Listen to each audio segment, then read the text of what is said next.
તો ગુજરાતમાં કાળઝાળ ગરમીની શરૂઆત થઈ છે વડોદરા બાદ હવે રાજકોટની પણ વાત કરીશું કે રાજકોટમાં ગરમીનો પારો ઉંચકાતા શહેરીજનો ત્રાહિમામ પોકારી ઉઠ્યા। રાજકોટમાં ઉનાળાના પ્રારંભે જ તાપમાન 40 ડિગ્રી પર પહોંચી ગયું છે। આગામી 3 દિવસ સુધી હીટવેવની આગાહી કરવામાં આવી।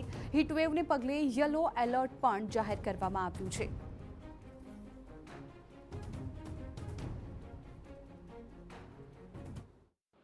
ઉનાળાની શરૂઆતમાં જ રાજકોટ શહેરમાં કાળઝાળ ગરમી પડી રહી છે।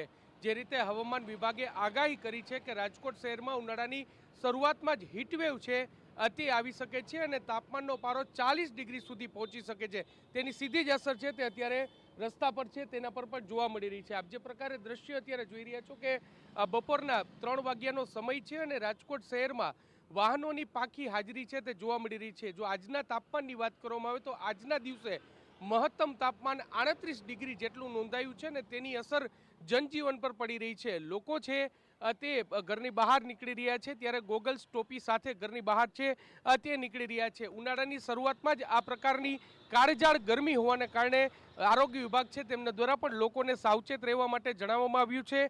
હજુ 3 થી 4 દિવસ સુધી હીટવેવ રહે તેવી પૂરી શક્યતા છે। તેને જોતા લોકોએ સાવચેત રહેવું ખૂબ જ જરૂરી છે। બપોરના સમયે ખાસ કરીને 1 વાગ્યાથી 4 વાગ્યા સુધી બિનજરૂરી ઘરની બહાર ન નીકળવા માટે પણ આરોગ્ય વિભાગ છે તેમના દ્વારા અપીલ છે તે કરવામાં આવી છે। એટલું જ નહીં પરંતુ જે શરીર છે તેમાં ડિહાઇડ્રેશન ન થાય તે માટે પૂરતા પ્રમાણમાં પીણાનો ઉપયોગ કરવાની પણ જરૂર છે।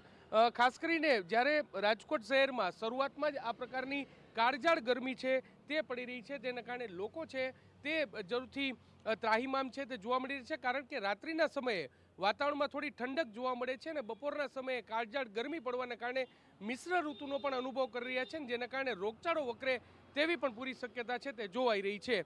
કેમેરા પર્સન ભાવેશ લશ્કરી સાથે મોહિત ભટ્ટ, TV9 રાજકોટ।